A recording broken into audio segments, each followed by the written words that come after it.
Vice President Osinbajo visits Games Village, Abuja, emphasizing President Buhari's message on keeping Nigeria on the right track to progress.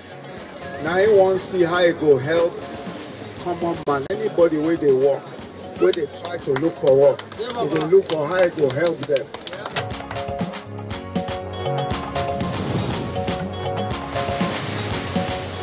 Federal government commences zinc processing plant in Abuja, optimistic of project generating jobs and revenue for the government. Information Minister Lai Mohammed to Inspector General of Police place mechanism to contain criminality in any form in Kwara State. And on Good Morning Nigeria today, we will continue our review of major issues discussed on the program in the outgoing year.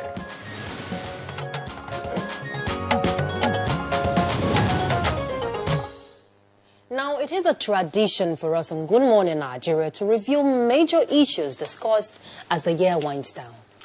You are indeed right, Ruth. This tradition has been sustained over the years. So this year is not an exception, as we started the review yesterday with some of the editions bordering on several agenda-setting topics.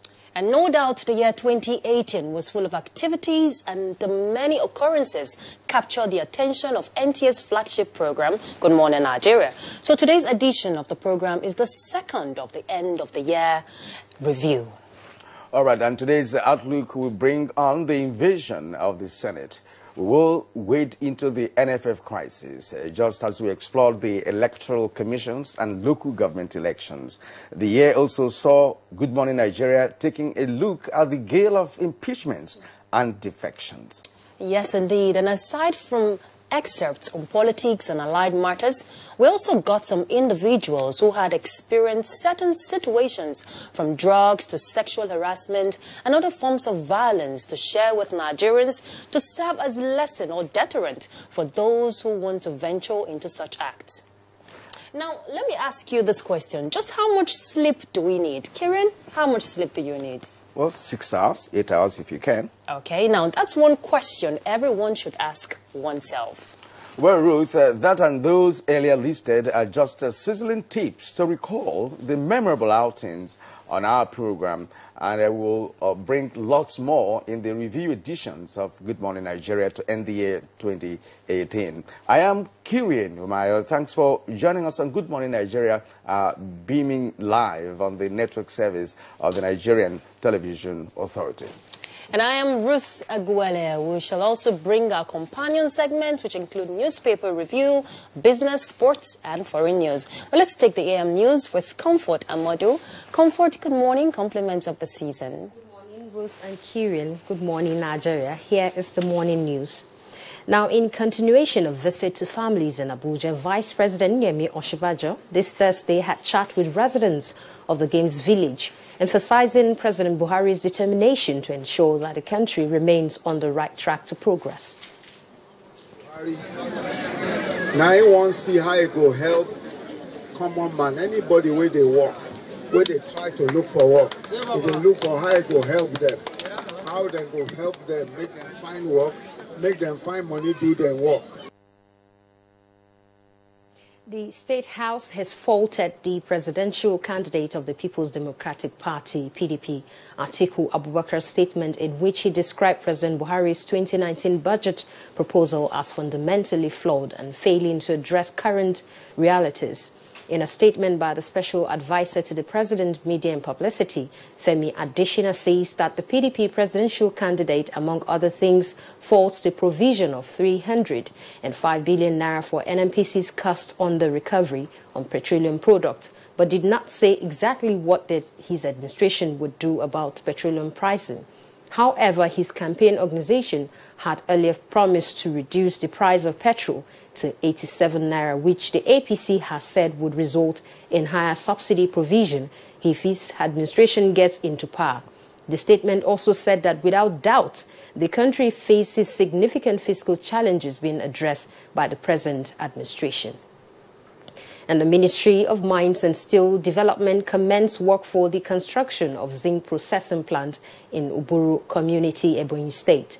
Minister of Mines and Steel Development, Abubakar Buhari, who performed the groundbreaking, is optimistic that the project would generate jobs and revenue for the government. As something that is there to our diversification agenda. This, what we are doing today here, further goes to underscore what President Muhammad Buhari is doing for our country. Are you aware that the Nigerian Air Force is the youngest of the services? Well, that's notwithstanding, it's turning out to be very strategic in modern warfare. That is why we have seen it grown in leaps and bounds under the Buhari administration. We have 4 helicopter gunships that have been procured and are currently in Nigeria. And we have acquired 10 brand new Super Mishak aircraft. The Super Tucano aircraft, which the federal government has also paid for 12. So if you put together, you have 10, you have 5, that's 15. Then you have another 5, we are expecting that's 20. Another 12 from the US, you are talking of 32. And then in addition to that, of course, we are going to acquire the JF-17 fighter aircraft from Pakistan, which is...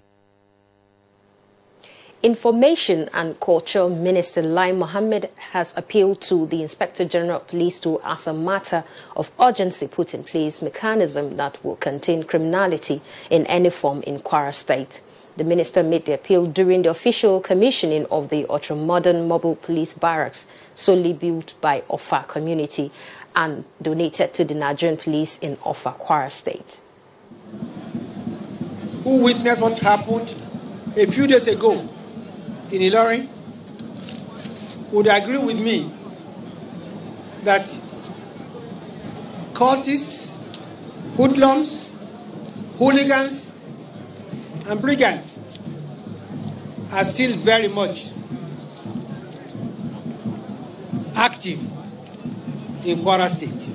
So my appeal to the police, especially the run-up to the general elections, is that you must please redouble your efforts. Any staff of the Independent National Electoral Commission, INEC, found wanting in the discharge of his or her duties during the 2019 elections will face the full wrath of the law and serve as deterrent to others. INEC Chairman Professor Mahmoud Yakubu gave the advice in Abuja following previous cases where staff of the commission conspired with politicians to dent the image of the commission. Approach the 2019 general elections. The Commission will pay particular attention to the conduct of our own officials, from the headquarters to the state and local government areas, including ad hoc staff engaged in election duty. We will not tolerate the complicity of staff with political actors or their agents to subvert the electoral process. NTA has again pledged fairness and equity in the coverage of activities of political parties and the general elections. Director General of NTA Yakubu Ibn Mohammed reaffirmed NTA's commitment when a former DG, Professor Tony Iradia, presented a lecture on election coverage for the management staff of the authority in Abuja. But NTA is not going to organize events for any political party. We'll go out of our way, like the DDN said, even if we are not invited, we'll invite ourselves. That's the news for now. Good Morning Nigeria continues shortly with Ruth and Kieran after this break. Unemployment, notably youth unemployment, features strongly in our party's manifesto. We intend to attack the problem promptly through revival of agriculture.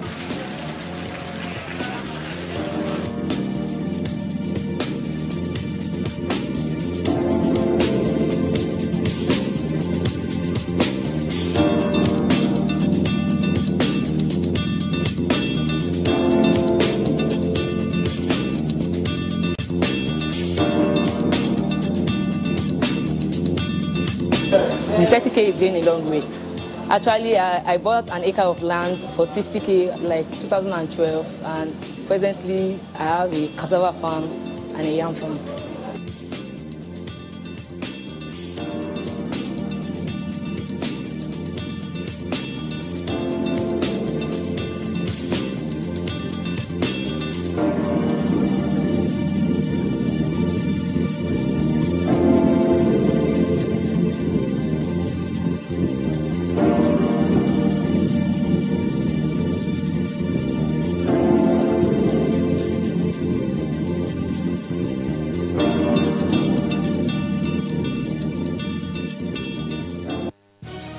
Reorganized, trained, and fully equipped, we are the new improved Nigeria Police Force. We fight crime, we bust syndicates. Whatever the crime, wherever the hideout, the Nigeria Police Force will get you busted. Stop kidnapping, armed robbery, murder, pipeline vandalism, and other criminal activities. Be productive. Be security conscious. Join the police force to secure your life and property. This message is from the Nigeria Police Force Public Relations Department.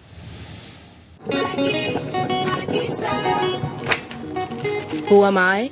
I'm a caregiver, a slayer, a boss lady, a foodie. I am the chief quality inspector and chief organizer. And when I'm cooking with my Maggie Star, I become a kitchen grand master.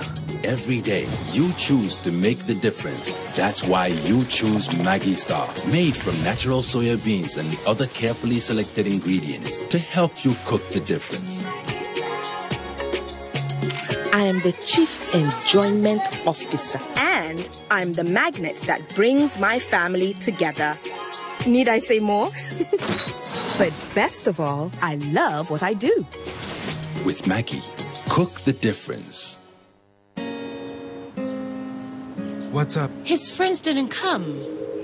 Hey, let's practice. But you're going out. Don't worry about me.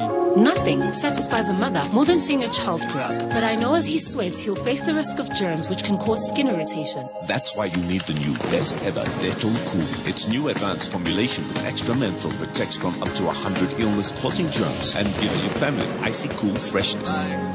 Growing up needs Dettol protection. Kehinde suffers from indigestion. His twin Taiyi suffers from heartburn. Sometimes it's the other way around, or both. That's why they use Gaviscon Double Action. It soothes within 3 minutes and lasts for up to 4 hours. For double relief from heartburn and indigestion, Gaviscon Double Action. Me, I am ready for the party. Oh yeah, I want to be smart. I go really early, oh. I know your story. I go yaba to buy material. I go time my daily, yeah. I go no say if you see my daily, oh, it go on everybody. Let me guide you to yellow. Let me guide you to yellow. Let me guide you to yellow. Let me guide you to yellow. 3G is great, 4G is better. You don't know what you're missing till you experience it. Upgrade to a 4G device and SIM, SMS GET to 141 to enjoy double data on Nigeria's widest 4G network. Airtel, the smartphone network.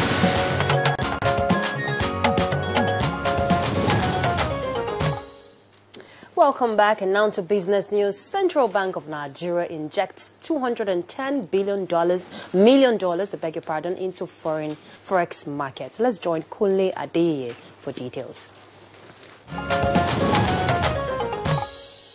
The wholesale sector of the market got $100 million, while the small and medium enterprises, SMEs, and invisible sector received $55 million each.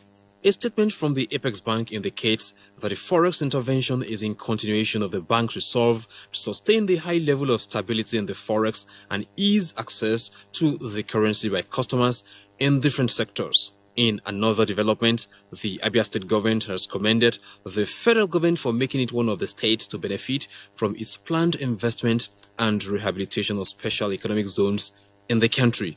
The federal government, which has budgeted 42 billion naira for the project in the 2019 appropriation, is planning to invest in the Eyimba Industrial Park, which will increase the contributions to the GDP to 20% by 2025. The project is also designed to diversify Nigeria's foreign exchange earnings by increasing manufacturing sector exports to at least $30 billion annually by 2025. We have a gas-powered independent power facility, which we are doing, collaborating with the agency in charge of rural electrification from the federal government. And today, on a pilot basis, about 1/3 of our area, which is about 30,000 shops, have received uninterrupted power for the past 8 months. And next is the graphic representation of Thursday's tradings on the floor of the Nigerian Stock Exchange.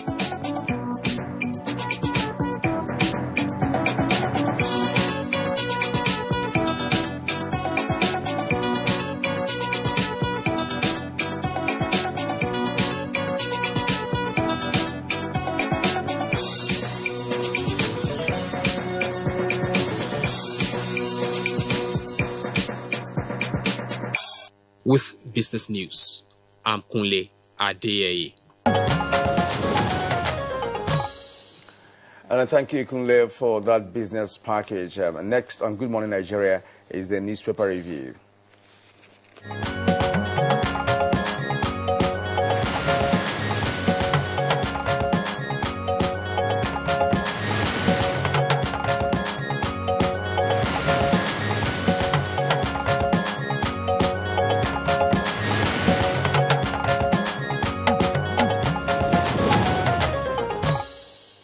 Thank you for staying with us. And Bayo Atoyebi, our newspaper reviewer, is already here. Good morning, Bayo. Good morning, Ruth. Good to see you. And compliments of the season. Same to you. Good morning, Nigeria. You're welcome. Thank you. You can take off. Okay, let's start with the Sun. And just beside the main flag is saying, Boko Haram attacks naval base in Doro Baga. Situation under control, says Army. You'll find that story on page 4. And the leading story is on Zamfara killings. I support emergency rule. That statement is attributed to Governor Yari. As Air Force deploys fighter jets. You'll find the details on page 6 and 41. Now, the picture story there is reflecting commercial activities that has returned to Oshodi Railway Market, Lagos State, just after Christmas holiday. And below the picture story, EFCC secures 312 convictions in 2018. The story you find on page 10. Bade mastermind 4 others in police custody. Parade of suspects postponed. The details is on page 4 and 5. And just one read here. 2019, Mieti Allah endorses Buhari. The story is on page 41. Kieran? All right, let's turn to the Punch newspaper for this morning. And let's begin with the stories below the nameplate. Of course, let's take the main headline this morning from Punch newspaper. It's the politicians pressuring us to sell unclaimed 914 and 529 PVCs, says INEC chief. Politicians pressuring us to sell unclaimed 914,523 PVCs, says INEC chief. With a rider, commission says the strike won't delay 2019 polls. Meet ASU January 4th. Introduces app to check vote buying, among others. Well, we have split pictures in the front page of the Punch newspaper telling different stories there. But there are other stories beside those pictures. We have Mieti Allah endorses president's re-election bid. It's on page 41. And gunmen killed 10, injured 5 in fresh Plateau attack. 42 has the story. Banking sector, others suffer as investment inflows drop by 1 trillion naira. You get the story on page 23. Let's bring in Bayo here for some analysis. Yes, I'm concerned about the story that Ruth read earlier on. There's been an attack by insurgents again at a military base in Baga. Although the army says there's no cause for alarm, things are in control, but one cannot but observe that there is apparent increase in insurgency activities. And it is not far-fetched. This is Christmas period. They expect people to be relaxed at home, and therefore our security agents must be on the high alert all this time, because the insurgents always try to attack during the soft period when people least expect them. When you are celebrating, that is when they want to spoil your joy. You will recall that even in Yobe, a military base was also attacked very recently. But the encouraging news is that the Chief of Army Staff said the situation is under control. And talking about the same criminality, the governor of Zamfara, Abdulaziz Yari, says he supports the state of emergency in Zamfara if it will save the lives of the people of the state. The implication of a state of emergency is that he probably may no longer serve as governor, as if past precedents as anything to go by, as happened in Plateau some time ago. When there is a state of emergency, the governor is removed and an interim governor is appointed until the situation is brought under control. But it does appear that many more terrorist groups are beginning to spring up in different parts of the country. We recall that in one of our programs, shortly before Christmas, there was this issue that was raised on the newspaper review too, on how many other names are being ruled out as perhaps new entrants into the terrorist enclave in Nigeria. Do you make sense out of this? Yes, there's been identifying of other groups, other minor religious groups who are also resorting to violence as a means of achieving their aim. But the concern here, particularly was Zamfara. The Governor Abdulaziz Yari revealed that what is making tackling the banditry, criminality, armed robbery, and kidnapping is that the people involved in the kidnapping are close relatives of the victims. So that is something he revealed yesterday, and this is the reason why the problem is persisting, and we must all come together. And he has said that this is not time for politics. It's not political because people's lives are in danger. But the other side of it is that the deputy governor of Zamfara State, Alhaji Ibrahim Mohammed, says since he declared his intention to run as governor because the term of Governor Yari is expiring, having had 2 terms, his entitlements have been stopped. But he says his own concern too is to ensure that the criminality that has brought their state onto a state of stupor is stopped. He wants to do everything he can to bring this, but apparently his entitlements have been stopped. In fact, of recent, Governor Yari just returned away from somewhere. And while he was away, instead of the deputy governor, it was the Speaker of the Zamfara State House of Assembly that was acting governor. So, you see, the political atmosphere there also is not in unison to tackle the these criminals the are security leveraging on that situation, to carry out mayhem in parts of that state, and this has continued unabated, and something must be done about this because it's getting out of hand. I'm sure the security operatives are working towards restoring peace in that zone. Yes, for Zamfara, you have Operation Sharandaji. Lafia Dule is there in the northeast, and they are tackling all. In the report you read there, there's also some upsurge in Plateau now coming up. You have Operation Heaven Save and Wild Wind within the Middle Belt area, taking care of Benue, Plateau, and Taraba, as well as Nasarawa. All right, but let's go to other stories. Okay, let's take New Telegraph now. Just above the masthead, $8.1 billion settlement. MTN set to recover $3 billion market loss as share price jumps. The story you'll find on page 4. And just below the masthead there, PDP President campaign team battle over Etisalat Bank's share acquisition. The details is on page 5. Plateau, gunmen kill 5 birthday party guests. Quite sad, and that story is on page 9. Oshun Oyetola presents 152.7 billion naira 2019 budget. The story is on page 33. 5 arrested for ex-CDS Bade's murder. That's what the police is saying, and you find that story on page 8. We saw that in the Sun. Mieti Allah will mobilize 20 million votes for Buhari in 2019. Oshomole, PDP not an option in presidential election. Presidential candidates accuse party chairman of trade-off. The story is on page 2. And one last story here. Tenure extension. The Coalition of United Political Parties, CUPP, sues President. Police Service Commission, Inspector General of Police, says Idris can't remain in office after January 15. And the story is on page 4. All right, Bayo, let's take the stories on the Daily Trust before you round off your analysis. Below the nameplate, that's the Daily Trust newspaper. ERA returns to Zamfara, 6 state of emergency. Staff desert National Assembly despite work resumption. Now the lead headline here on Daily Trust, why we killed ex-defense chief Alex Bade is according to the suspect. The full details can be found on page 5. And if you look at the photograph on the front page of Daily Trust, you find about 9 men being paraded by a police spokesperson, Jumo Mushood. These are men that are alleged to snatch cars, into burglary and other crimes. They were really presented to the public just yesterday.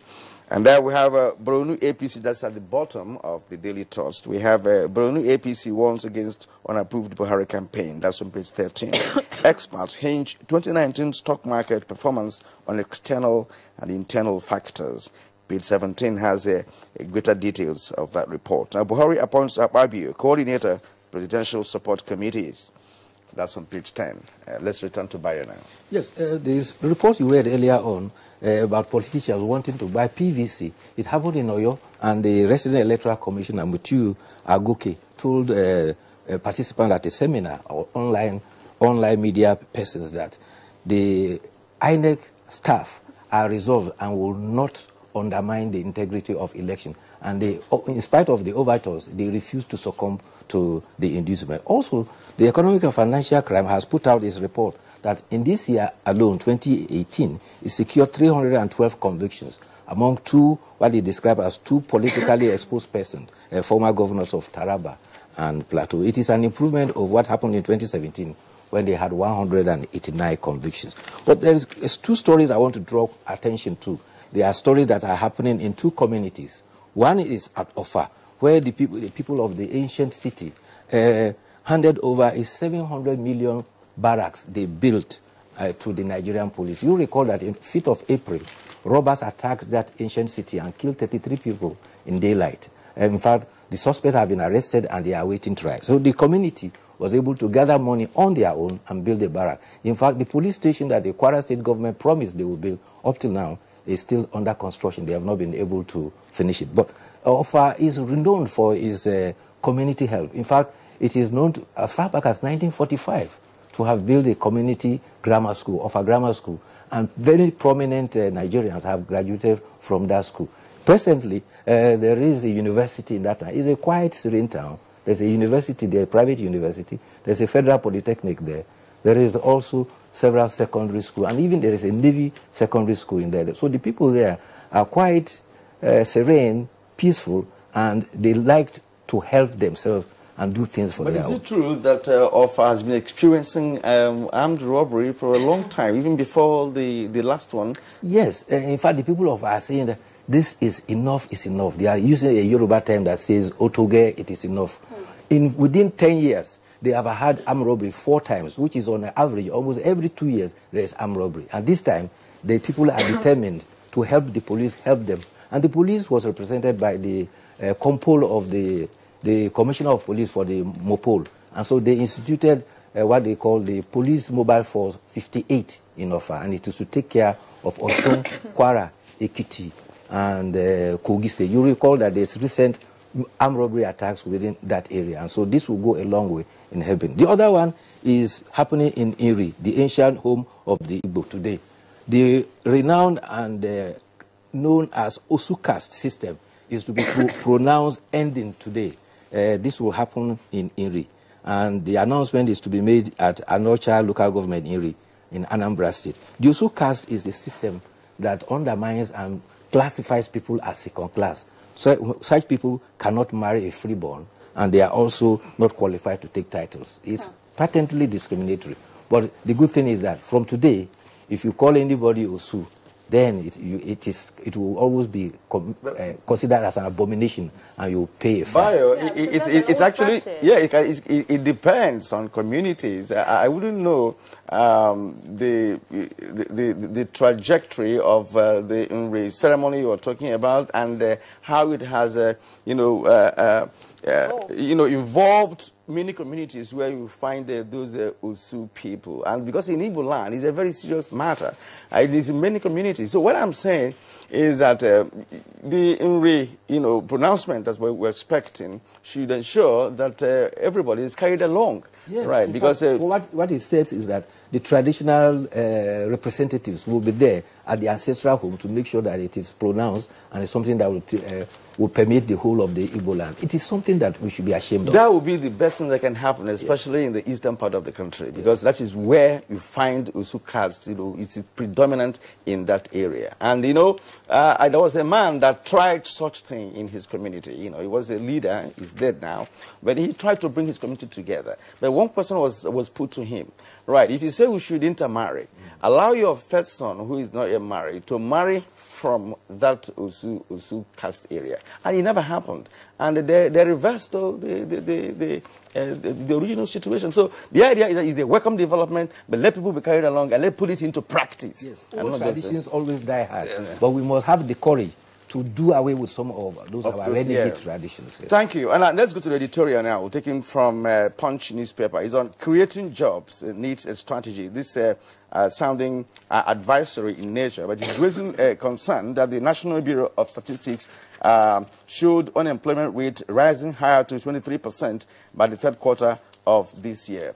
Let's bring you in. Well, yes. The editorial is happening on the increase of the unemployment rate, and with the figures published by the National Bureau of Statistics at 23% as very alarming. And they are talking about the fact that there's a possibility that it is up to about 43%. The concern is this. When you are looking at the unemployed, are you talking about the white-collar and the blue-collar jobs? What about those in the informal sector? For instance, the present administration has been saying that they've been able to create about 12 million jobs from the impetuses in agriculture. And it has achieved some tremendous successes. One of the success states that have been mentioned is Kebbi State. And you remember this lake rice thing between Kebbi and Lagos. So also is Nasarawa and several other states that have embraced this. Now, when you are considering unemployment, do you consider all those farmers, people who have gone back to the farm and have reduced our importation of rice up to about importation to only 5%, as not employed? But what the editorial is recommending, I find very difficult to swallow. They say that we should stop the idea of reviving Ajaokuta and sell it off and bring foreign direct investment as an impetus to improve the economy. Nobody will improve your economy for you, but the initiatives must come within. Within. Yes. And you cannot sell something like Ajokuta. Something has to be done about it to revive the place by our people. We have the competencies. It's just a question of the will to get that done, from all indications. And, Nigerians have shown that drive, that their entrepreneurial spirit is intact. Right. Thank you, Bayo. We don't have time. Thank you so much. I know you want to go on this issue. It concerns everybody, especially the youth in Nigeria. Thank you. All right. That's it on our newspaper review. Let's take this break. We'll be back. Hate speech is not a joke. It incites genocide and crimes against humanity. Most of Africa's civil wars are caused by hate speech from one tribe against another. We don't want it here. The Nigerian government stands firm against hate speech. Under no conditions whatsoever should we tolerate or excuse or justify hate speech or hateful conduct of any kind, especially where such is illegal. There's no doubt that the resurgent push for separatism, as well as the rising cases of ethnic and religious disharmony, are all traceable to the growing phenomenon of hate speech. One nation bound in freedom, peace and unity. Nigeria, one nation, one people. This is a public service announcement brought to you by NTA. It's okay, I'm okay. What happened? It's just a little scratch, Mom. How How can I play with bigger boys if I'm afraid of little scratches, right? What comforts a mother most is to see her child growing up. Of course. But I know that as he learns to be brave, he'll face even more germs and the risk of infection. That's why you need Dettol protection, because Dettol protects from up to 100 illness-causing germs. Growing up needs Dettol protection. In line with the vision of promoting probity, accountability and transparency in the management of public funds, the Office of the Accountant General of the Federation has unveiled Compendium on Fiscal Rectitude in Government Revenue and Expenditure. The Treasury Journal that we've recently launched dwells largely on the operations of the Treasury, and in particular, the reform initiatives that we drive as the Treasury, namely the Treasury Single Account, the IFSAS implementation, the IPPS, and a host of others. Very incisive and educating. Grab a copy of the Treasury Journal from your vendor and get abreast with financial transactions such as monthly allocations within the federal, states, and local governments, Buhari's transformation policy on the Treasury, inroads to IGR, and many more mixed grilling stories. Remember, the Treasury Journal is a dependable ally for researchers, financial institutions, the academia, and policymakers. Treasury Journal, a fiscal rectitude in managing public funds. These days, people get their news and information from more media sources than ever before.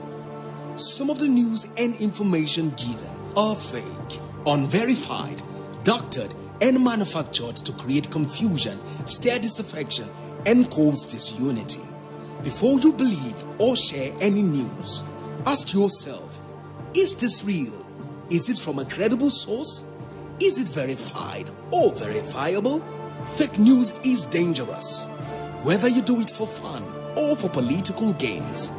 Real people can get hurt. Fake news, don't create it, don't spread it. This is a public service announcement from NTA. The Candidates, a presidential town hall co-production between Daria Media and NTA, supported by the MacArthur Foundation. 4 presidential town halls, 4 political parties and their presidential and vice presidential candidates. 4 Wednesdays in January 2019, 9th, 16th, 23rd and 30th January, from 7 to 9 p.m. Town hall venue, Sheraton Hotel, Abuja. Moderator, Kadria Ahmed. The candidates will be broadcast live on NTA and other partner TV and radio stations, as well as streamed online on NTA and DTV.media. If you are over 18 and want to be part of the audience, apply online at daria.media or use the hashtag NGTheCandidates, or participate online using the hashtag NGTheCandidates.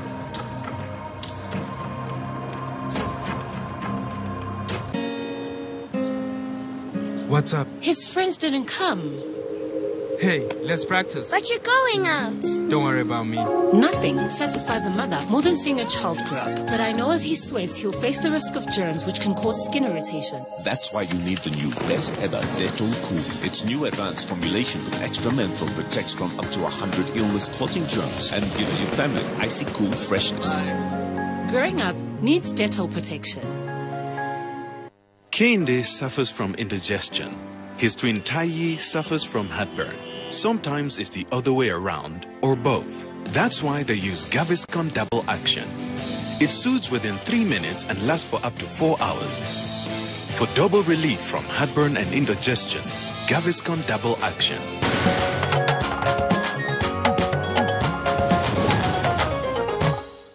All right, so on to Good Morning Nigeria and the network service of the NTA. Now, let's begin today's edition of the program on a democratic trajectory. In spite of internal and external murky waters, democracy has survived in Nigeria with its torch burning brighter.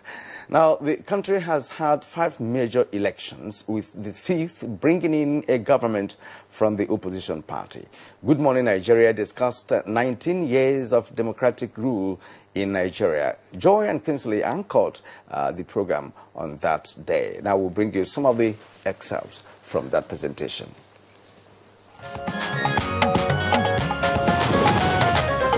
also looking at 19 years of democratic governance in Nigeria. How well have we fared in that direction?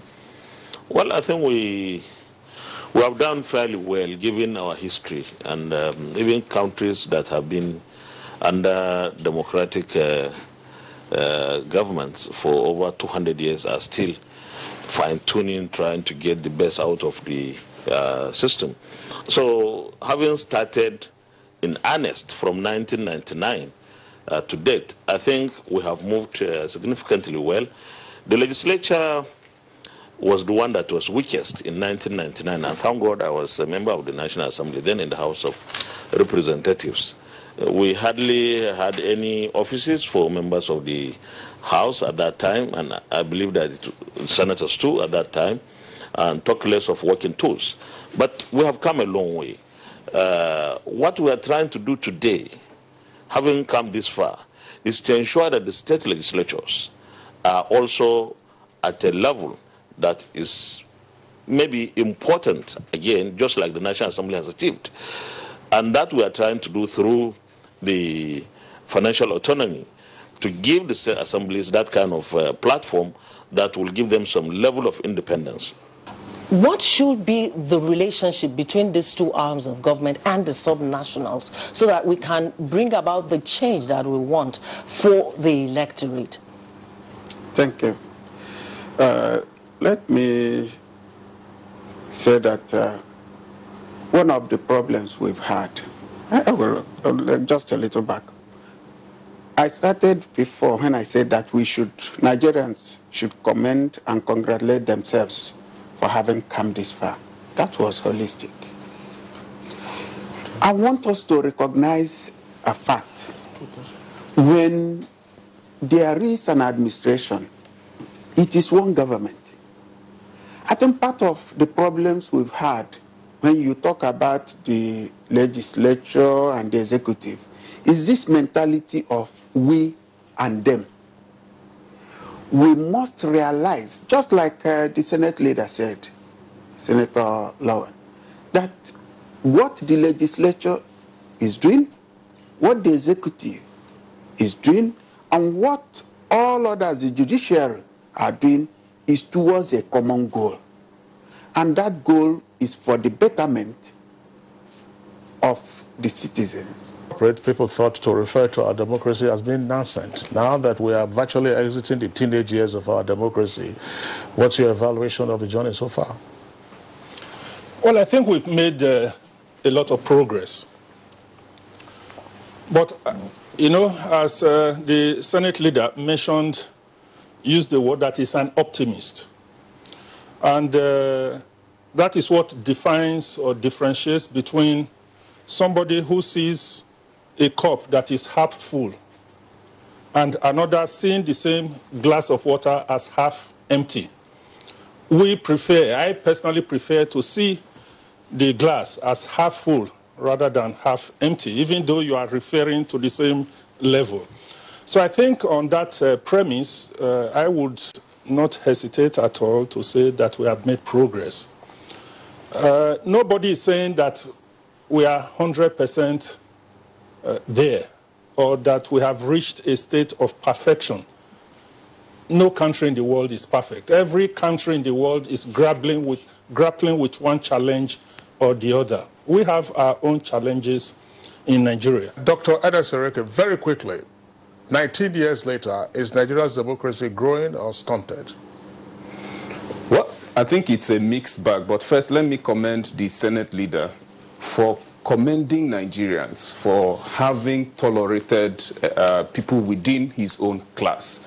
Because over the years, the political elites, to be sincere, have not really been fair to the Nigerian people, to the Nigerian state, and to democracy in the country. You will recall that over time in this program, we have always mentioned that we are practicing democracy without democratic culture and principles. Yes, we have come a long way. Yes, so much has been achieved over the years as far as democracy is concerned.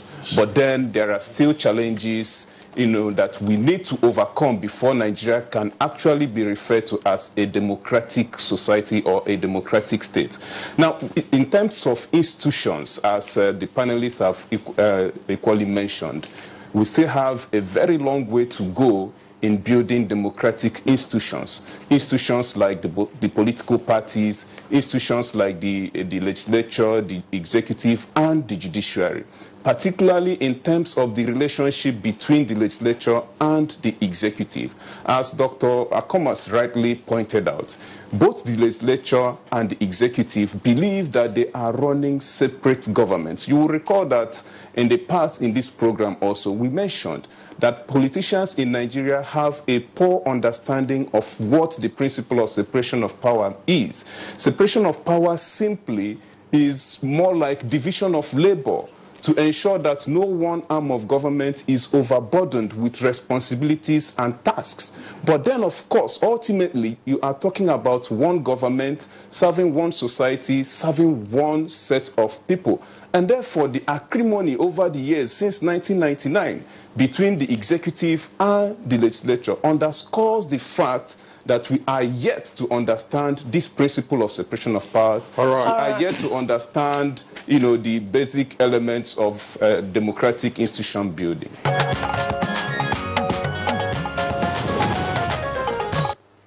Well, indeed, a milestone, Kieran, if you ask me. And yes, we're in that continuous journey of benefits and dividends of our democracy, especially as we approach 2019 elections. We must work together to ensure free, fair, and credible elections. Yes, I believe in the guest that said it's a mixed bag, because we still have political machinations and innuendo. We still have cross-carpeting, what we call people who are not idealistic or, in terms of what they believe in, who are defecting from one party to the other. We still have a vote buying or what have you. All those discrepancies are all part of the problem we are having along the line. Go ahead. And women must show interest in politics. But we know politics in Nigeria involves huge financial spendings, and the resort to cash inducement of the electorate poses a significant challenge in our democracy. Now, Good Morning Nigeria devoted 2 editions of the program on the 14th and the 15th of February 2018 to deliberate on money and politics. Here are the excerpts with Kinsley and Claire.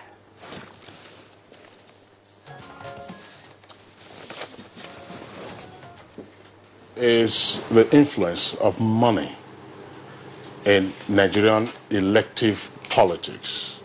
Is it an aid or a spoiler? First, Adamu Modibo. Money is everything in the Nigerian politics. You see, in the Nigerian electoral process can be subdivided into 3 segments.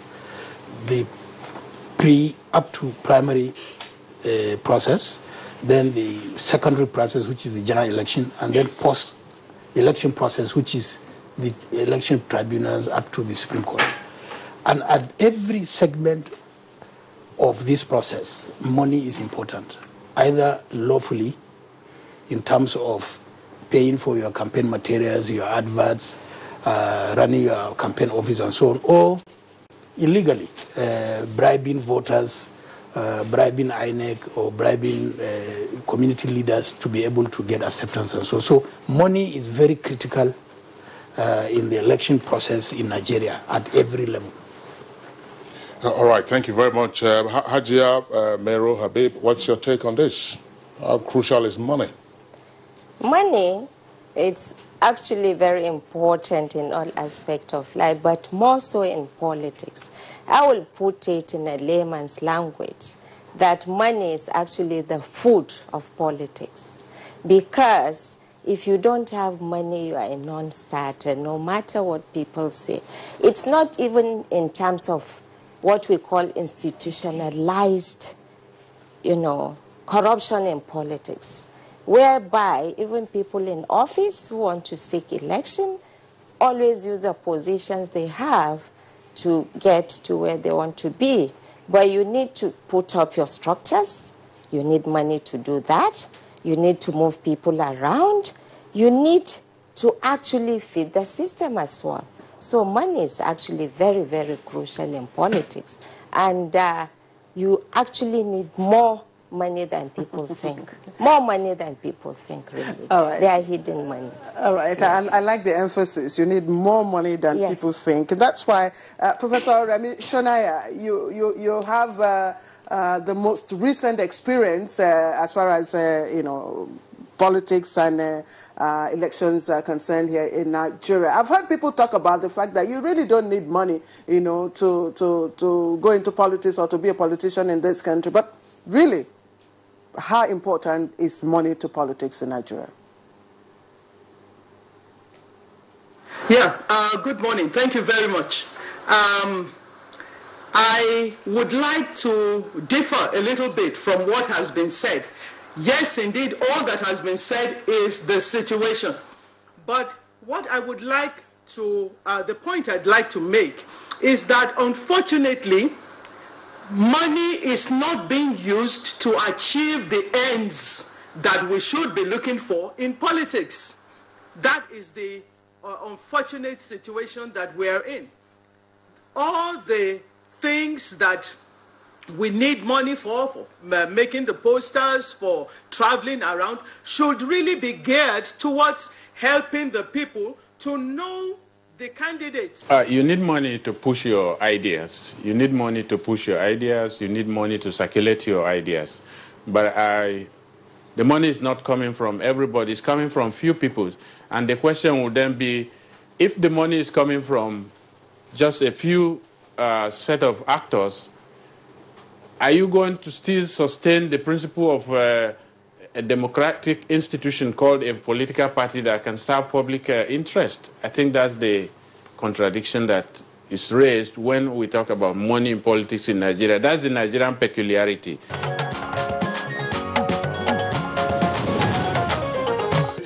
We began the discussion on money and politics in Nigeria. We had guests who made their contributions today. Of course, we are continuing with that conversation. Money and politics in Nigeria. What's your take on that? Well, it's a very wide topic, money and politics. One would say all over the world, money is very important in politics. Everywhere in the world. You need a lot of money for voter education, you need a lot of money for publicity, you need a lot of money for logistics. But in most cases, a lot of people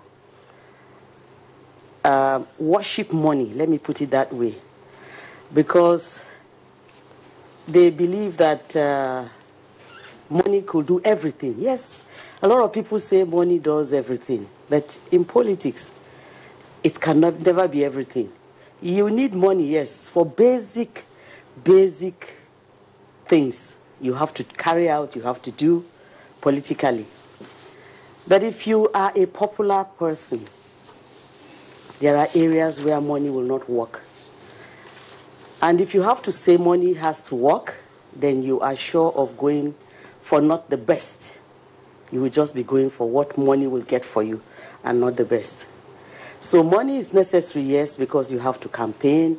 People have to move out for campaign with you. You have to take care of them. You have to pay necessary fees to your political party, even to the INEC, where you have specific amounts you need to pay to be able to contest. All over the world, money is the engine oil needed to oil the political wheel. Money is used both in the advanced world and also in Africa or the developing democracies. But however, the application is what is very, very important. The method, the use, and the ways in which we apply the use of money. Influence of money in politics, or if you like, monetization of politics. What was your experience like? Were you muzzled by bigger money? Dislocation of priorities, or dislocation of values. Our value has been disjointed, has been displaced, and things have just gone out of alignment, so to speak. So we always give example of abroad, advanced countries and all that. What is it that is missing in our system? Nobody has asked that. What is missing is because, and why money plays the role it does. there is no national interest. Just ask me, what is Nigerian national interest?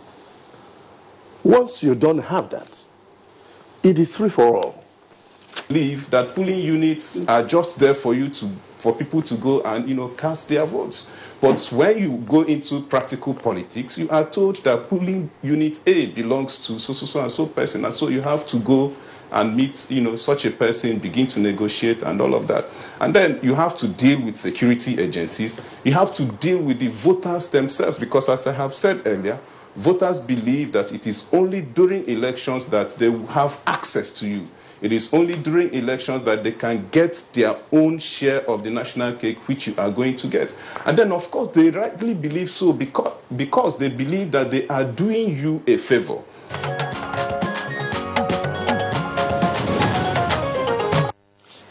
It is public knowledge that the conduct of elections by the State Independent Electoral Commissions has over time generated controversies bordering on credibility.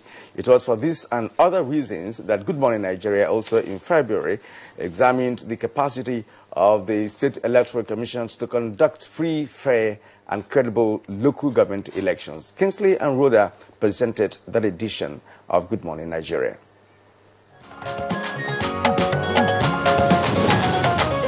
Tell us something about the performance of the State Independent Electoral Commissions with regard to the conduct of local council polls. Thank you very much. I think my experiences and the reality on ground, it's not different from what the generality of Nigerians are decrying. In fact, the State Independent Electoral Commissions are in fact not independent. And it is also one bad example of why people say state policing is discouraged at this time because of the hold state governors have on independent electoral commissions in the state. And I give you an example. You have no state election that you have mixed political parties getting victory at the polls. In every one of these state elections, you see them basically just return the government in power and they announce the result. In some instances where they are threatened, they simply just disqualify every other political party. And for crying out loud, I do not think the State Independent Electoral Commissions are ready to conduct elections in Nigeria. And here is why. They don't even have a voter roll. They go and take a voter roll from the Independent Electoral Commission, the federal, to come and conduct state, local government elections. And my question is, if they are not even ready to conduct election, why not allow INEC to conduct the elections? In fact, you are decrying the cost of elections in Nigeria, and you go and create some more bureaucracy, you create some more executive positions, and people are giving these very bogus appointments as sex. And they do nothing. They really do nothing. Democracy is dead at the local government.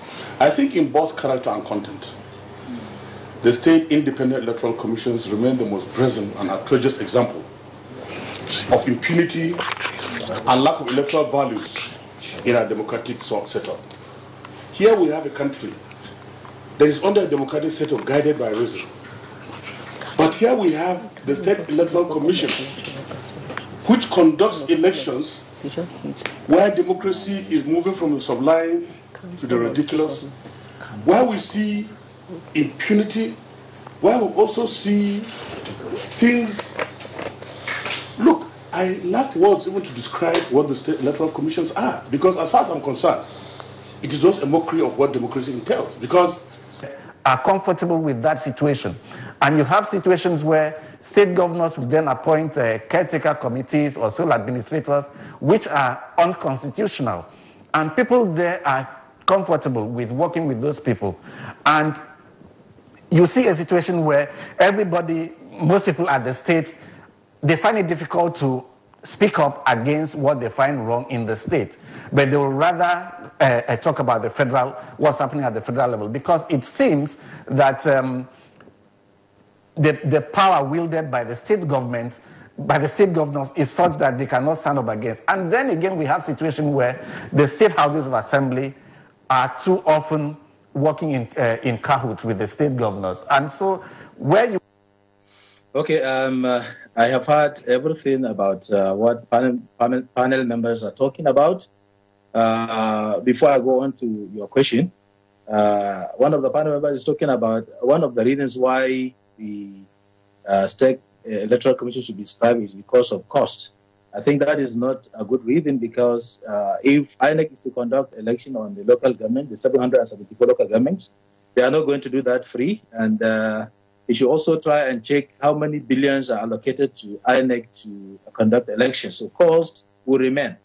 Coming back to what you asked is the issue of child voting. You know, we said it right from the beginning that where does the issue of child voting comes in? We called the political parties to come to our office during the distribution of materials in the first instance. We say follow the election materials to the various local governments, and then at the center of the local governments, if the materials are distributed to the various polling units, send your agents to follow it so that there will be no diversion of election materials.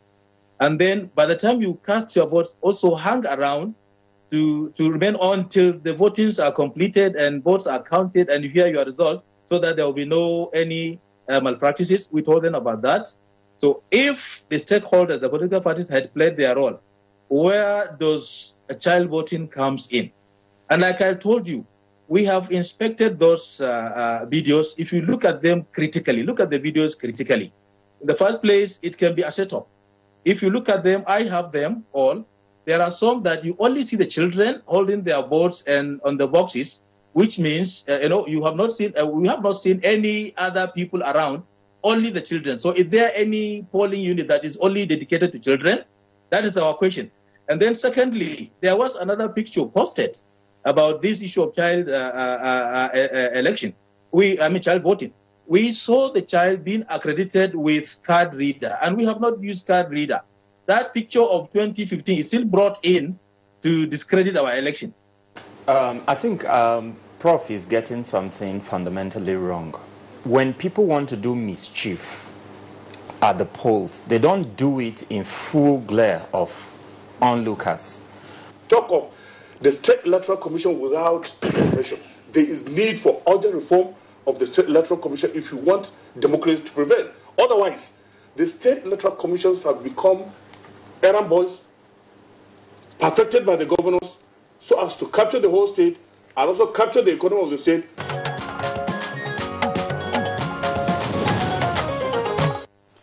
Well, protecting the integrity of any elections, Kirian, is key, and it must be streamlined, the electoral process I'm talking about, in all ramifications, be it at state or local level. Yeah, and what the guests posited, is germane, to that particular, topic on that day, because we have 3 tiers of government. And if one usurps the responsibility of another, then is not democratic. For state governments to ensure that all the local governments in their domain are under them, it is totally wrong. And that's why the problem, persists. So let's go ahead. Well, funding is also a challenge, but let's move on. Let's move away briefly from the political arena. How much sleep do we need? Was the question posed by Good Morning Nigeria to medical experts on 16th of March this year. Now, Kinsley and Blessing anchored that edition. Let's see it.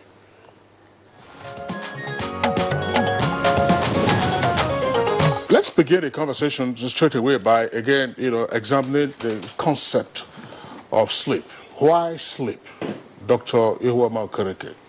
Okay, thank you very much for the question. Sleep is an important phase in the life of every human.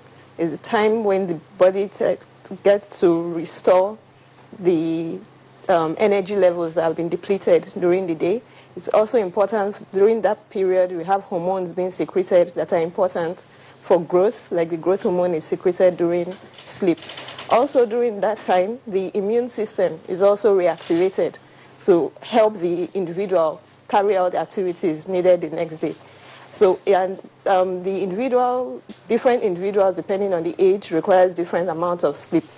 So for a young person, might need 14 to 16 hours, because during childhood, the growth phase is important. The person is still growing. But as an adult, might need 5 to 7 hours of sleep.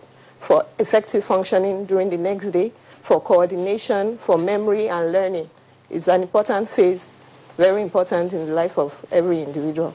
Sleep is very essential for survival, as important as balanced diet and exercise.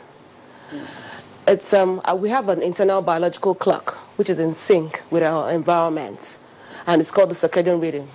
And normally, during the day, we're expected to be alert. And as the day winds down, we're expected to begin to shut down and prepare for sleep. But these days, we're overwhelmed with work expectations, meeting targets, studies. So most people are deprived of sleep. And in the long run, it affects us significantly. I'll tell you briefly about the study that was carried out amongst rats. They found that ordinarily, the life expectation is 2 to 3 years. Okay. But these rats were deprived of sleep for about a week, and they died in 5 weeks. So that's how important sleep is for our general human functioning. Is a controller of how the body sync with the external environment. So if there is a shift in that internal clock as a result of internal changes in the body, maybe stress or changes in the body hormones or neurotransmitters or other chemicals, or changes in the environment as to maybe somebody walking late into the night, or a derangement in the person's routine, that can shift that internal clock balance that also controls wakefulness and sleep. Depending on the shift direction, it also affects sleep and creates its own consequences. I would want to approach this from a very practical perspective. For those of us who use laptops or computers, you realize that sometimes when you have multiple windows open, you are working on many things, you have the Word document open, you have opened several windows, and you don't shut down the system. What then happens is that sometimes your laptop will just stop functioning.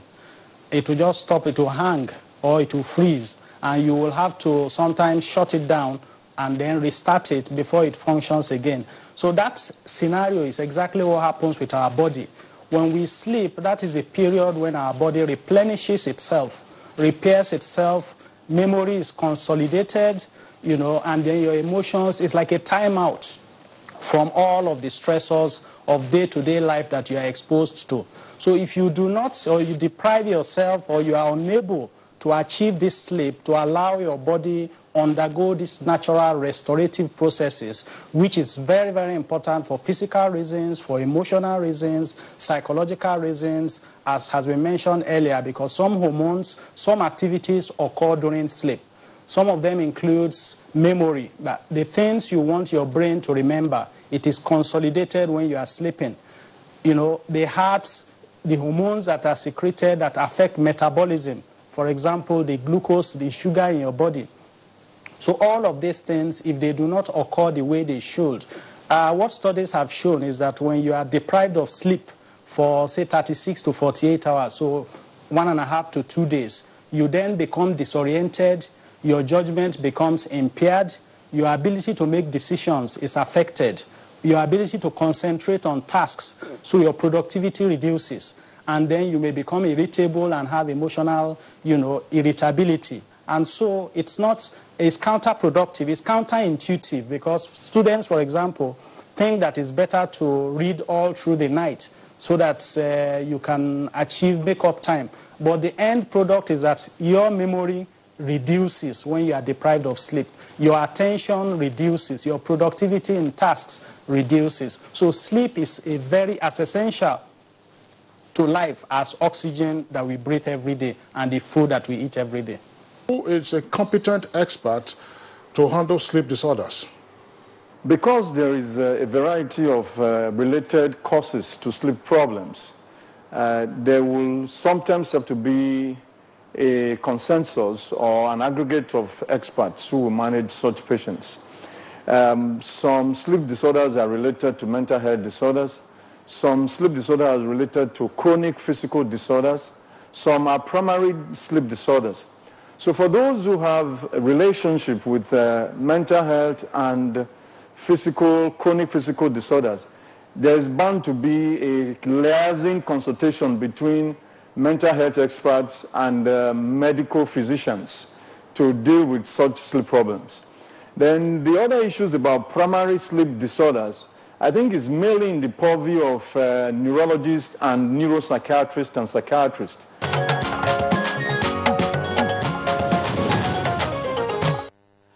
Well, a takeaway from that package for me is the fact that, sleep helps you to consolidate your memories. But, some people also interpret the memories to become dreams, and I begin to look for someone to interpret the dreams. What have you. So how much of sleep do you get? I don't compromise my sleep. Only if it is necessary that I stay awake in the night. But I must catch up. I don't compromise it. Exactly. It is good for all of us. Now, Good Morning Nigeria edition of the 8th of March focused on chronic kidney disease and women's health, considering the fact that chronic kidney disease is the leading cause of death in women globally. Here are excerpts of that edition presented by Kinsley Andruda.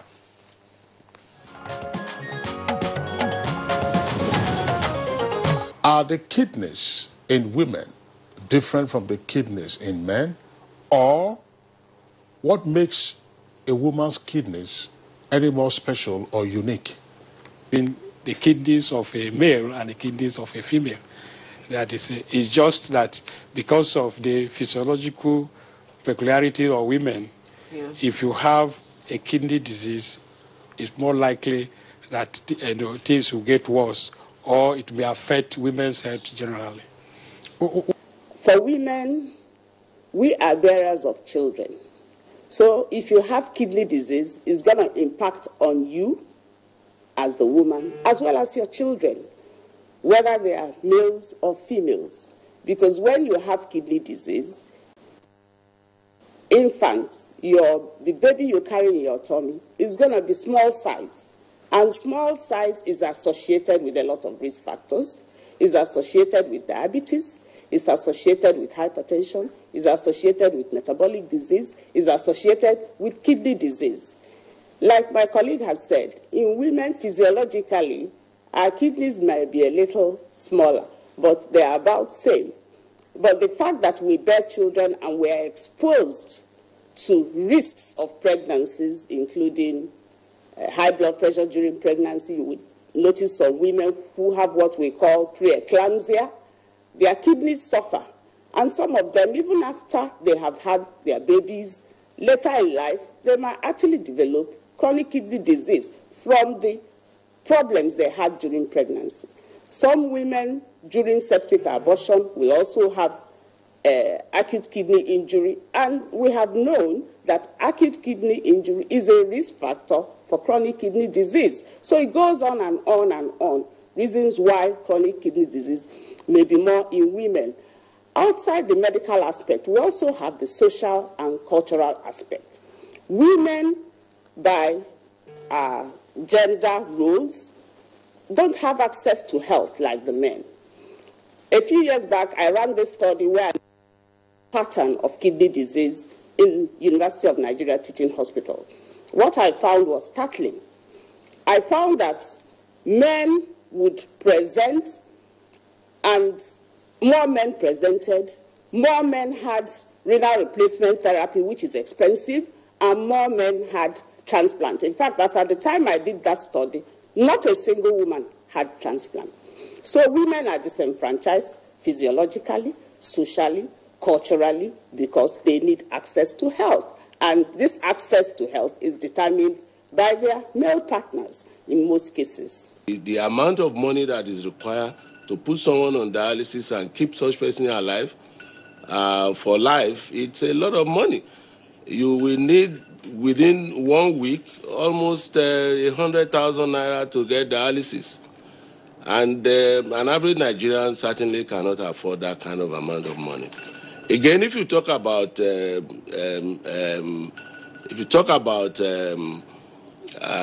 transplantation, you need an initial amount that is, again, very, very challenging for an average Nigerian to get. Even after the transplant has been very successful, You also need between 200 and 250,000 naira to keep the kidney alive. So we are talking about a disease that can make an individual very, very poor, even when he's already fantastically rich before. That is one of the reasons why we talk about kidney disease, its prevention, what we can do, and how we can reduce the incidence, the prevalence, so that people who cannot afford this treatment don't get them. Right now, as we speak, most people who develop kidney disease are what people can describe as breadwinners of their family, especially when we look at women who will take care of the children, who will ensure that the family is well taken care of. And you can imagine when such a person falls sick and the family cannot afford to get that person well. The implication of that is that the economic ability of that family to continue to maintain the family will be reduced, if not lost. And it may affect how they can be able to pay even the children's school fees, or even to pay the rent on their houses. So it's an economic burden that is very heavy on the family and also on the nation. If somebody who already have a kidney disease and probably has a baby and is breastfeeding, that's right. Probably if you are lucky to have been pregnant and have delivered, then that is good. But you see, most of these women are also on medication, and there are certain medications that are secreted in breast milk, which the baby can take. There are some medications, especially for lowering blood pressure, that can also reduce the breast milk production and volume. So usually in the hospital we try to avoid that. And we also look at certain medications we know that can be secreted in breast milk, which the baby takes, and may have side effects in the baby. You should realize that the child doesn't have the kidney disease, but it's the mother that has kidney disease. But you have to treat the mother, so you have to be very sure that any medication you are going to give is a medication that will be safe for the baby. As I would advise, we don't usually want to wait for symptoms or signs, because if you're waiting for symptoms or signs, you just have about 25 to 10% function left.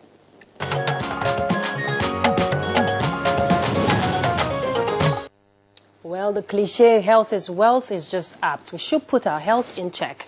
Now, moving on, following cases both reported and those discussed in hush-hush tones, the unwelcoming angles to sexual harassment in schools was also of interest to Good Morning Nigeria crew. Now, this edition was anchored by Joy and Kinsley sometime in April. Let's have a look.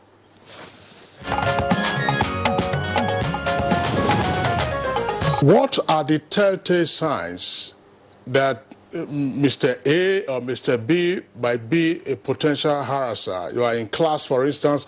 Is it when he comes and he says, look, if you have not submitted your assignment, come and see me at 9 p.m.?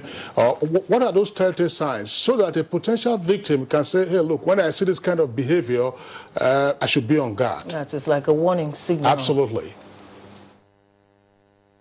Okay. Now, one of the telltale signs is that the potential harasser and it begins to get develop unusual interest in the potential victims. They begin to take necessary, like they make some sexual advances towards them.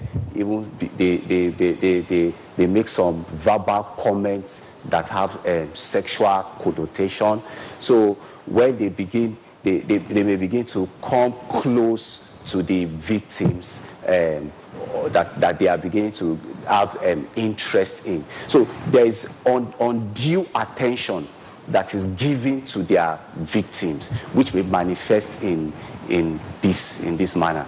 Reports in the past of very ugly incidents. There were students taking the laws into their own hands. Some lecturers were reported in the past, as I said, to have sexually harassed the girlfriends of some of those hotheads on campuses. In other words, the cultists, who then themselves rallied and then dealt with the lecturer. Do you still have such incidents? Yes, of course. Yeah, of course. When I was the student union president of Akani Biafra Polytechnic Unwana, there was this notorious, will I say notorious lecturer who everybody knows that he doesn't pass, he has a wife, but he doesn't pass a night without sleeping with a female student. And what did we do? And my own director of transport was also in power tussle with the girlfriend, that the lecturer was also interested in the girlfriend of the director of transportation.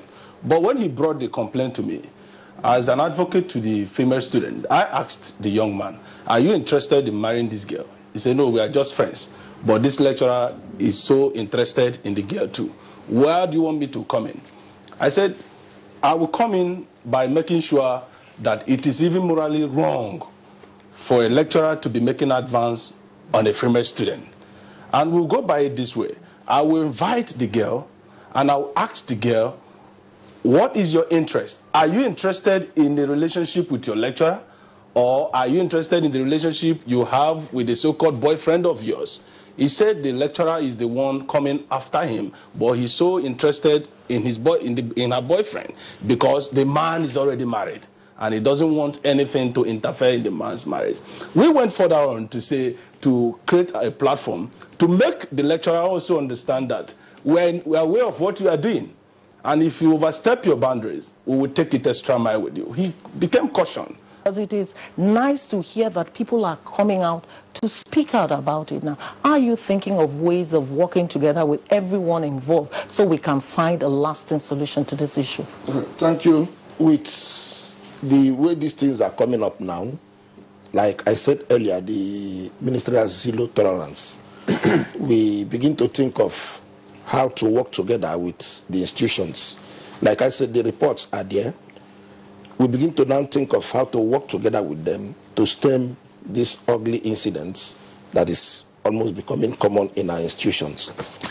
But before then, I want to say that most of our tertiary institutions enjoy some degree of autonomy. The universities, for instance, the governance structure is that it starts from there is a governing council headed by a pro-chancellor or a chairman. Then in that governance structure, you have the management, you have the Senate. So some of these decisions are always taken or go to these bodies. Ms. Chidao, I remember your days when you were the principal in schools, and I know the kind of attention you paid to your students at the time. Let's have your view on this issue of molestation in our schools today. When we discovered that we were having cases of pregnancy, we now called ourselves and said, okay, I think the best thing to do is to create more time. So we created, we met the school. We turned the school into a semi-boarding school, which wasn't. This helped us so much because we discovered that at 2 o'clock when children leave school back to their homes, they go selling. Then I was in Suleja. They go selling, and then all we got in return was all this harassment here and there, pregnancy cases. And when we discover the cases, maybe some will say, they may not even know the person because when there are more than 1 or 2. And some will say it is this person. In those days, what we used to do, we call parents and the person in concern, and then we discuss. This helped us in a way because when we introduced the program till 6 p.m., when we closed by 2, we now gave the students some rest between 2 and 4, where we start again with some activities like games or prep or lectures, inviting people and individuals to give career talks or sensitize the children on how to live and behave and to avoid all that they were going into. And we had some reduction of such cases. Some that were ready to marry the children will marry them today because there was an edict that anybody who impregnates a girl, a schoolgirl, will either be sent to prison or if the child is in school, will be withdrawn. And, or the man marries the girl. So it was easy for them to say, I will marry her. And after marriage, 3 months or 6, they'll just, file for divorce. And it became a problem for us. But at a stage, we were able to curtail these pregnancy cases in our schools. And the culprits were punished in those days.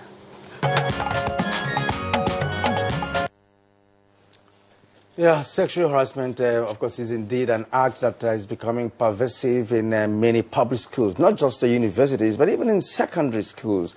And some of these lecturers do this with impunity, and some get away with it. The very few that are reported, of course, Nigerians celebrated that of the OAU, Yes. which, of course, has been taken further, and the man gets in a jail sentences. It's advisable, to do that to assist our girls grow up in schools without having to be harassed by men. And some people put the blame on the victim, especially when there is no evidence. Exactly. It's quite sad. Okay, away from that now, given the growing tendency for drug abuse among young persons amidst other unpleasant conditions this leave the users with, the family support system will certainly bring much help to society. This angle was the Encouragement Good Morning Nigeria edition of 9th May 2018 brought to the fore as it deliberated on drug abuse, addiction and rehabilitation. That edition was anchored by the duo of Kingsley and Joy.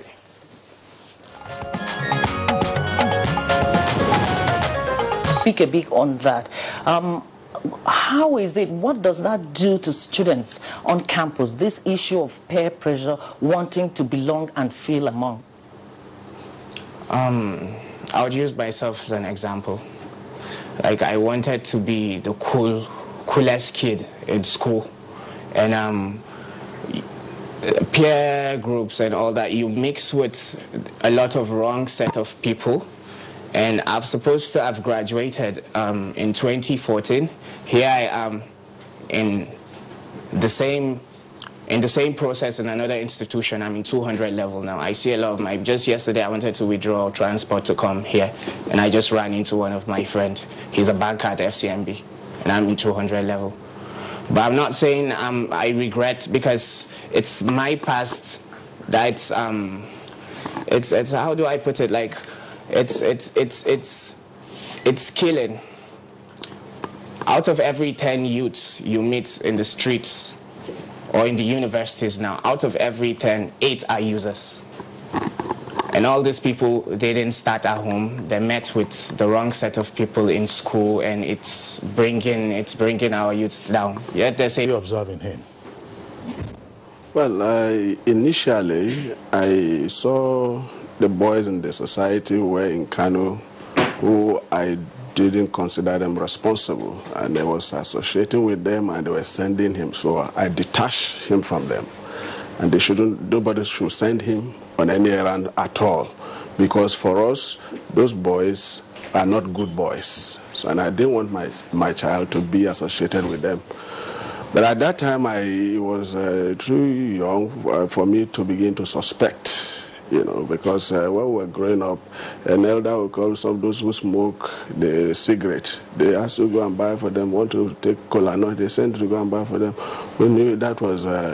when you are coming back, you should light it. You should light the cigarette. No, they never told us to light them. So I told them that because the elders at that time, they are responsible. They don't do anything. They just sit down and smoke their cigarette, and that's all we know about them.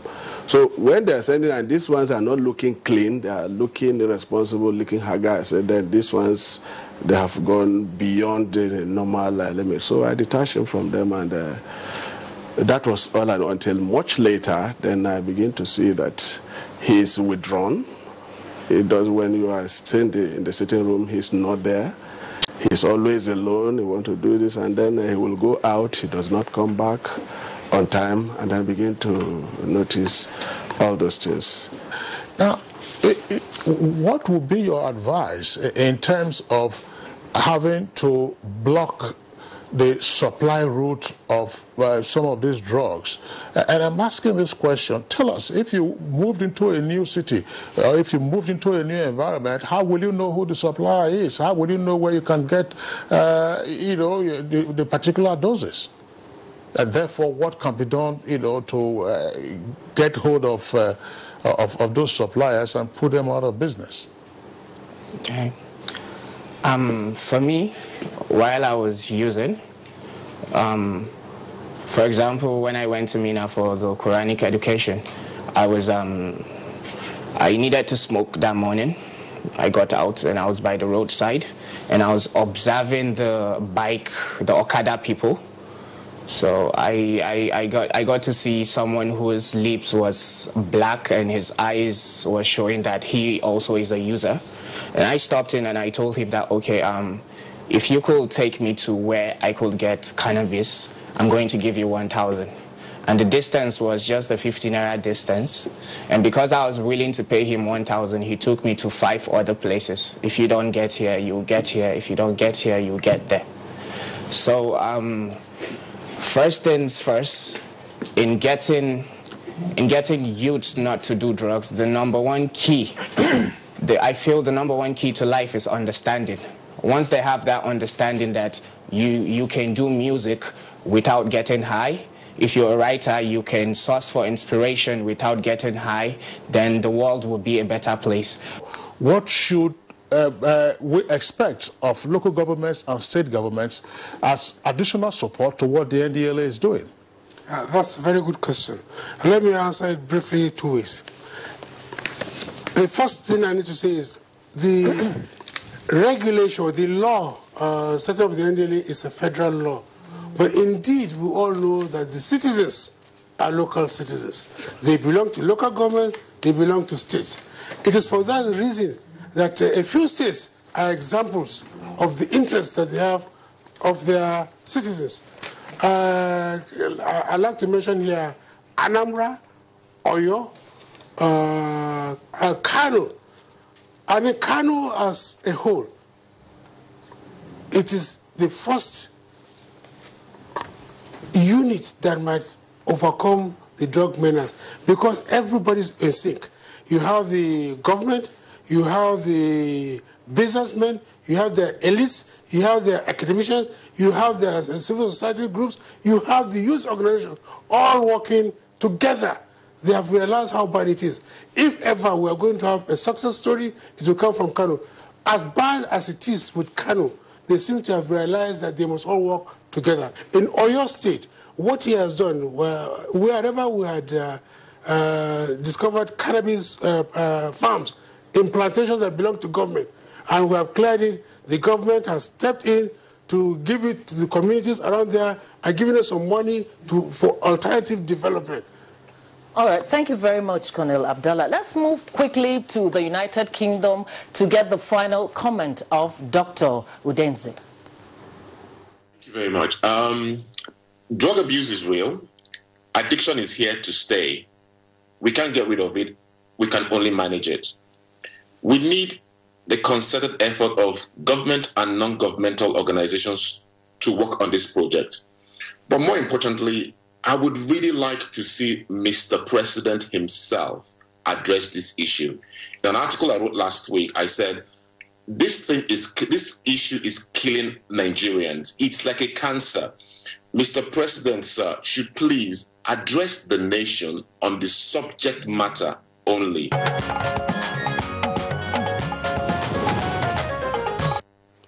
The dangers are no doubt glaring, and it still falls back to parenting. But we have some tweets coming now. Let's take them before we continue. Zach Wadi, money is very necessary in electionary processes. Electoral law promotes it. That's why there is provision for monstrous sums for candidates to use in facilitating campaigns.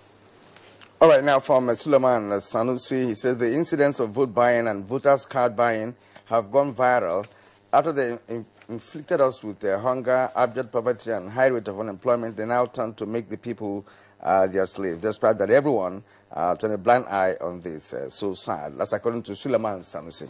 And Dele Jack Solomon, let's Let me use this vista to commend Nigerians for their patience, resilience, support, and great hope in our country. I salute their courage and determination to survive in the midst of severe challenges. Let us roll over this spirit into 2019 with the hope that Nigeria will be better and greater. God bless Nigeria. God bless Nigerians. Nigeria will be great again. That's a good one from Jack Solomon. He's been a very interesting, viewer on this platform because he keeps, reaching us on daily basis for a year now. All right, now Hassan Sadiq says, it is one of my favorite programs in 2018. Please keep up with the good works. God bless. That's saying that Good Morning Nigeria is his favorite program. That's from Hassan Sadiq. Thank you, Hassan. And Chinedu Nicholas, NTA Good Morning Nigeria has been so educating. Topics discussed were wonderful. I suggest the management should decentralize the language by allowing all local stations to reproduce every sensitive topics in the respective language of their local for efficient assimilation. Yeah, that's good. And from Mutana Farouk, he says, NTA's Good Morning Nigeria has done marvelously well in terms of political, economic, security and societal reportage in 2018. You guys are journalistic geniuses, especially Kinsley, Kirian, Claire, Blessing, Joy and others, including my friend Ruth here now. And I wish you the best of luck in many years ahead and keep it up. Good job. All right. And from one of our regulars, Festus Akimboyewa, throughout 2018, NTA Good Morning Nigeria did not disappoint in playing a vital role in discussing topics that are relevant to Nigeria and Nigerians. And judging from the torrent of tweets it receives on every topic, there's no doubt that the program gained many followers in 2018. Well done. Thank you so much. Yeah, Nana Isbello says, Good Morning Nigeria. We appreciate your program as 2018 goes. God bless NTA and our nation. And Victor, good work, but next year stress your program on the youths. Okay, noted. All right, let's move on. Now, for a while, it was a recurring crisis like none other for the country's soccer body. Now, the 24th of August 2018 edition of Good Morning Nigeria looked at the measures taken and calming turns nerves beyond the pitch with Joy and Kinsley as studio umpires. Let's see it.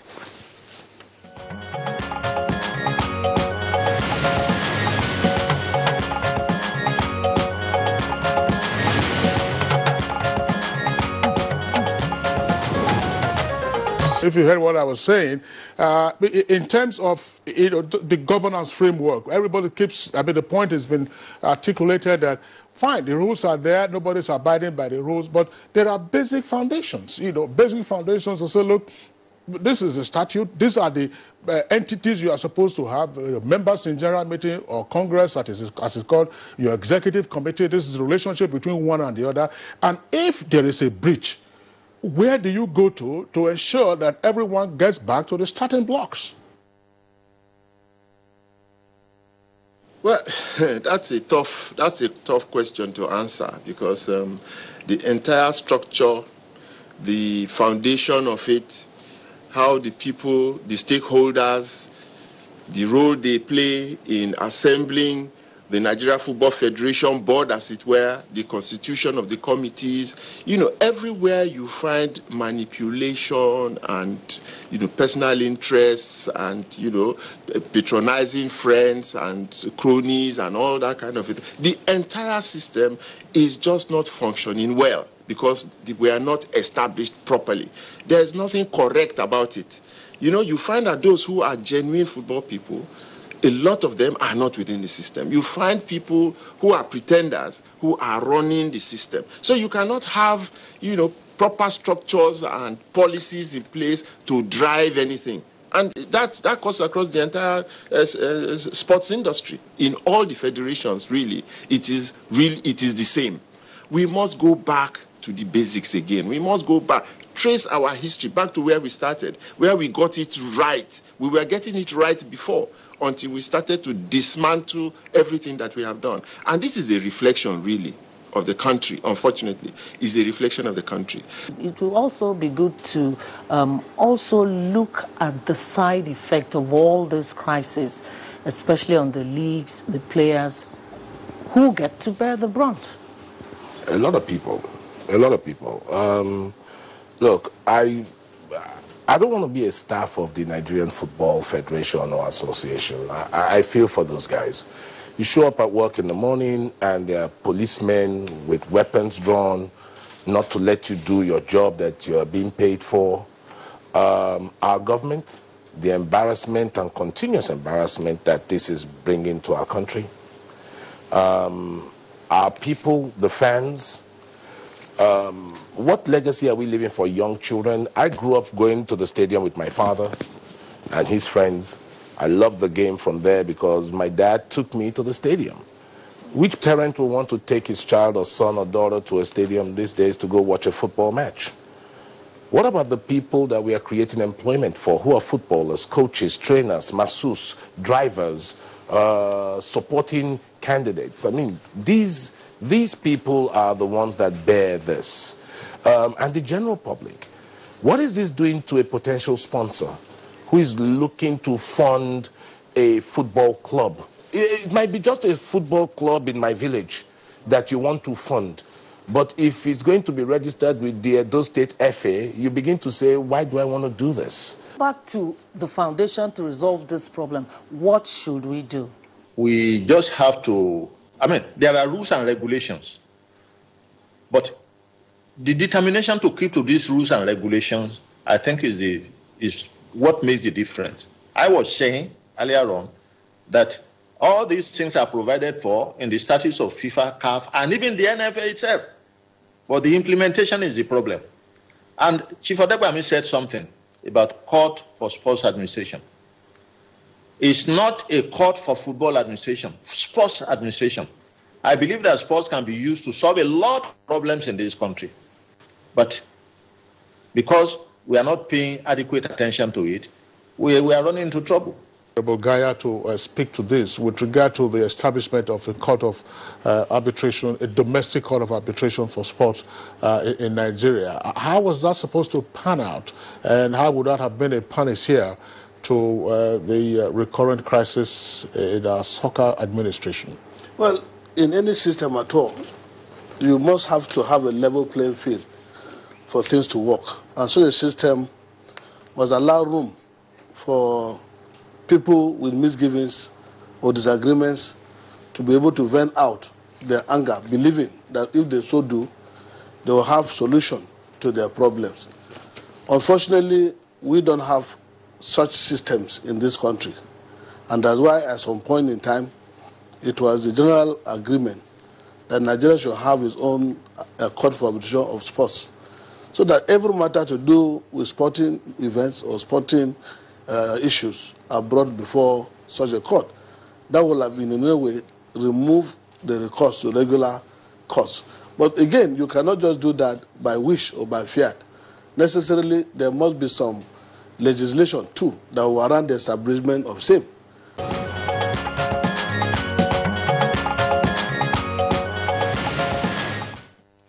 Well, it's really interesting getting someone like Shegu Odebwami and Onibinde. Both played key role in the development of soccer in Nigeria. And from their postulations, it does seem things have gone out of hands. But it's good to announce, of course, that we all know that the administration in power now, the NFF, has actually brought some changes, Amaju Pinnick has even broken the record of returning as NFF chairman the second time. It never happened in our history. Well, the future of football lies solely on good management and leadership, and we must work together to put that right. All right, and now let's get a sneak peek on the political scene once more. The year 2018 witnessed a gale of impeachments and defections for many political gladiators. Good Morning Nigeria did not just watch from the ringside. Kingsley and Shehu anchored the edition which x-rayed the situation with the cross-section of guests on site.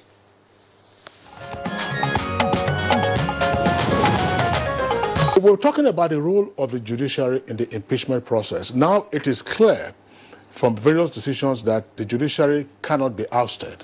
the Supreme Court has decided that, provided, of course, you follow, you do not follow the steps, sections, subsections 1 to 9 of Section 188 of the Constitution.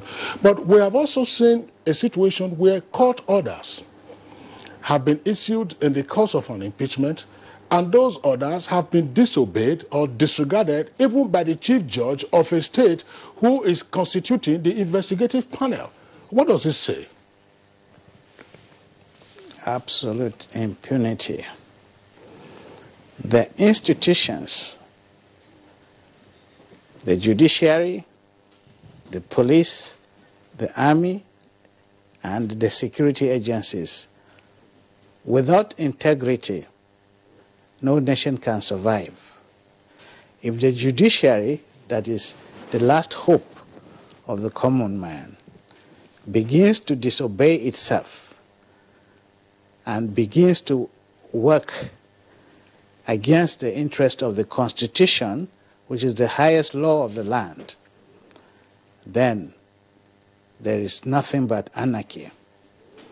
We have seen here in this country abuse of court processes. We have seen a government and governments, both at the state and at the federal level, willfully disobeying court orders. So unless we return back to the rule of law, we are heading to fascism or total anarchy. And once these things become the process of getting rotten, the decay is not immediately taken care of. It becomes irreversible. And because chaos spreads, we have seen copycats. One state sees something terrible happening. Immediately another says, oh, well, it was done in this state. Why can't we do it in our own state? So impunity begets impunity. It spreads. And before you know it, the whole settlement, the claddings of the system, the judiciary, the legislature, the executive, the claddings collapse. The independence of the judiciary is best seen when the judiciary is able to stand up against executive disorder. Former President Obasanjo, there was an attempt in 2002 to get him impeached, that's to get him removed from office.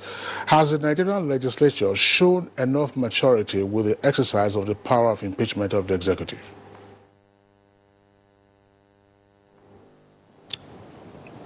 Well, this is a difficult question because of the importation of the word maturity. Because if I were to assess it on objective grounds, one would say that part of our problem consists, in fact, the major part of our problem regarding these issues of impeachment or removal consists in the ambiguity in which the powers have been stated in the Constitution. The Constitution, as it were, gives with one hand and takes with the other and leaves everything in a blurry state.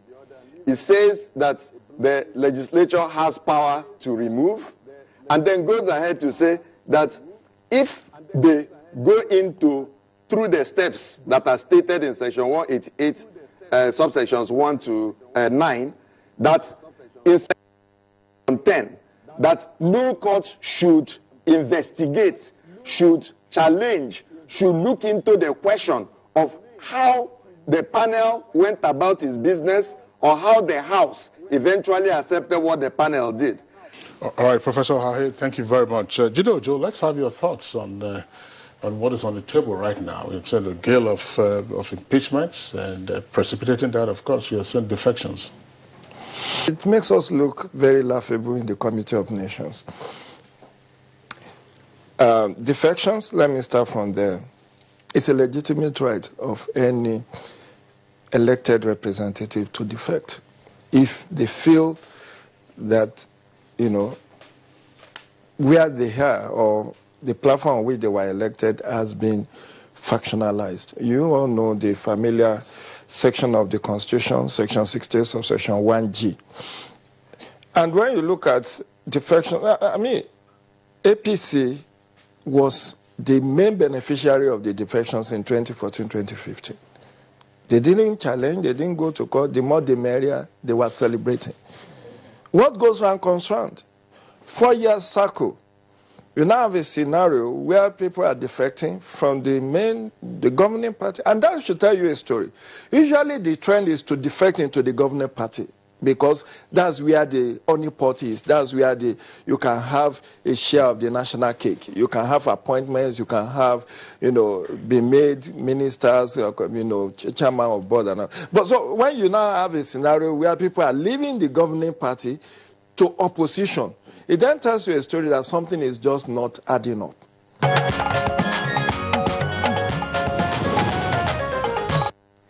Whichever side of the divide, due process must be followed in accordance with the rule of law. Well, a break beckons now. We'll be back. What's up? His friends didn't come. Hey, let's practice. But you're going out. Don't worry about me. Nothing satisfies a mother more than seeing a child grow up. But I know as he sweats, he'll face the risk of germs which can cause skin irritation. That's why you need the new best ever Dettol Cool. Its new advanced formulation with extra menthol protects from up to 100 illness-causing germs and gives your family icy cool freshness. Growing up needs Dettol protection. Kehinde suffers from indigestion. His twin Taiyi suffers from heartburn. Sometimes it's the other way around, or both. That's why they use Gaviscon Double Action.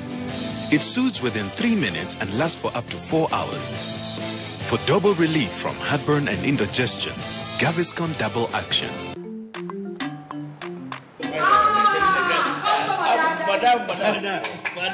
Madam.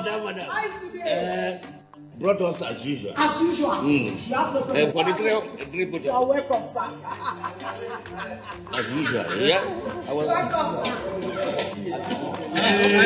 You take that one. Yeah, take that one. You don't understand? We want Nigerian homegrown rice. Finish. You don't have? You don't have? Join the rice revolution today. No other rice that tastes like Nigerian rice. Are you sorry? That's the Nigerian rice we are talking about. Chocolate made in Nigerian rice. Healthy food. I'm going to bring Mrs. Mobu to come to chocolate rice made in Nigeria here. And see how it are made. Correct. And how they are cook it. Correct. Homegrown rice are good for your health. It boosts our economy and give employment to our people. This message is brought to you by the Federal Ministry of Information and Culture.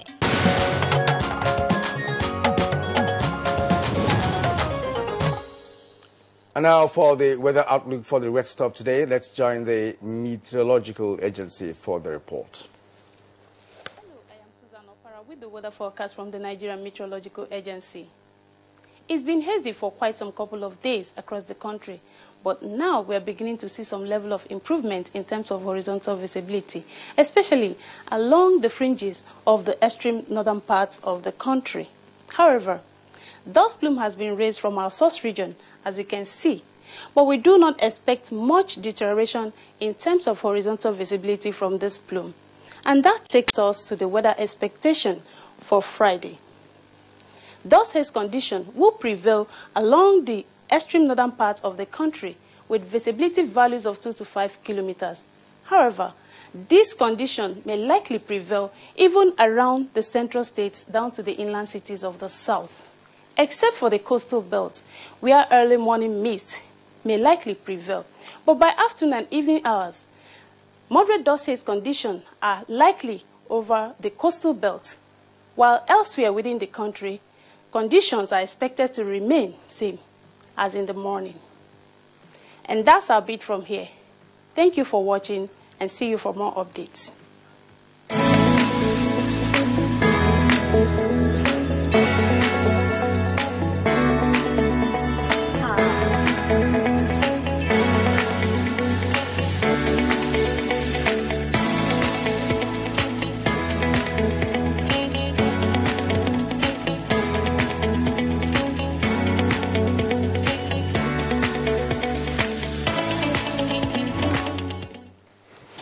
Thank you for staying with us, and that's Good Morning Nigeria for today.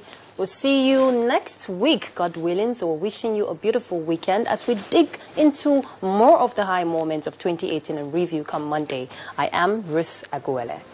And I am Kirian Umaya. Let's see you on Monday with more reviews of our major programs within the year. My name is Kirian Umaya. See you again on Monday.